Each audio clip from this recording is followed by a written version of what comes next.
Sunan Muria, biografi singkat dan strategi dakwah sang wali.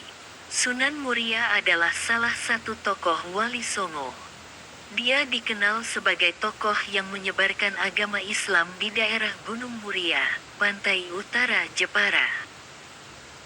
Dikutip dari buku Sejarah Wali Songo oleh Sulham Farabi, Sunan Muria menyebarkan Islam sampai ke daerah Tayu, Pati, Juwana, Kudus, dan di lereng Gunung Muria.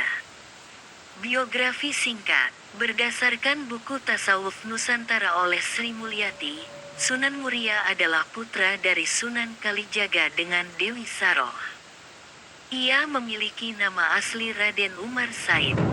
Kemudian ia menikah dengan Dewi Roroyono, putri dari seorang ulama bernama Sunan Ngerang atau Ki Ageng Ngerang yang sangat disegani oleh masyarakat. Disebutkan juga dalam buku tersebut bahwa ia memiliki kelebihan di antaranya ia termasuk wali yang sakti, kuat fisiknya. Bukti fisik Sunan Muria yang kuat bisa dilihat dari lokasi padepokannya yang terletak di atas gunung.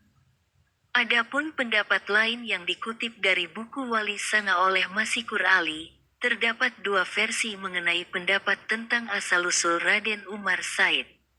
Namun apabila diikuti arah keturunan keduanya, maka bertemu moyang dengan Sunan Kudus pada Syekh Jumadil Kubra.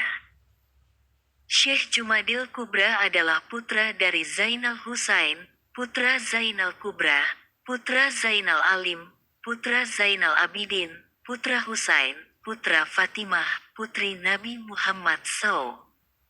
Kemudian dijelaskan juga bahwa ada pendapat jika merupakan keturunan orang Arab atau Jawa asli.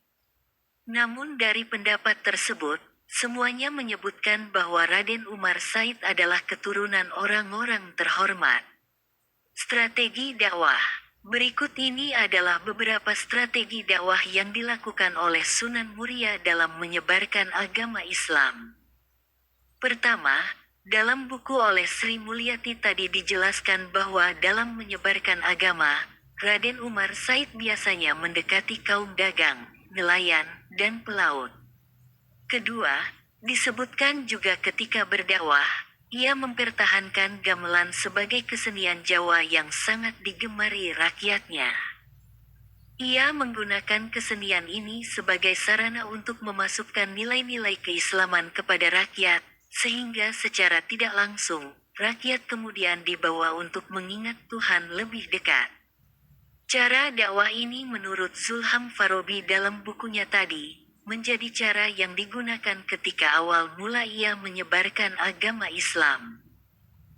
Ia juga banyak menggunakan cara yang halus dan tidak menghilangkan tradisi lama dalam budaya yang sudah melekat dengan kehidupan, sehingga masyarakat juga tidak terkejut dengan ajaran yang dibawanya itu. Salah satu contohnya adalah ketika Raden Umar Said mengubah syair dari tembang-tembang Jawa dengan menyisipkan berbagai nilai keislaman. Sehingga masyarakat juga bisa mengenal Islam dengan sesuatu yang tidak terkesan memaksa. Ketiga, karena ia adalah putra Sunan Kalijaga, maka dalam berdakwah ia juga menggunakan cara yang halus, sesuai dengan istilah, ibarat mengambil ikan tidak sampai mengeruhkan airnya. Dalam buku Sejarah Wali Songo juga disebutkan, bahwa caranya mengikuti dakwah Sunan Kalijaga membuatnya lebih mengenal tradisi yang ada di Pulau Jawa. Oleh karenanya, ia sangat dekat dengan masyarakat, hingga ajarannya menyebar luas sampai pemukiman terkecil. Adapun selain dikenal sebagai tokoh yang menyebarkan Islam, Sunan Muria juga dikenal karena mengajarkan tentang bagaimana cara untuk merawat alam. Baca artikel Detik Hikmah, Sunan Muria, biografi singkat dan strategi dakwah sang wali, Selengkapnya http://www.detik.com/miring-wali. Download apps Detikcom sekarang https://apps.detik.com/detik-.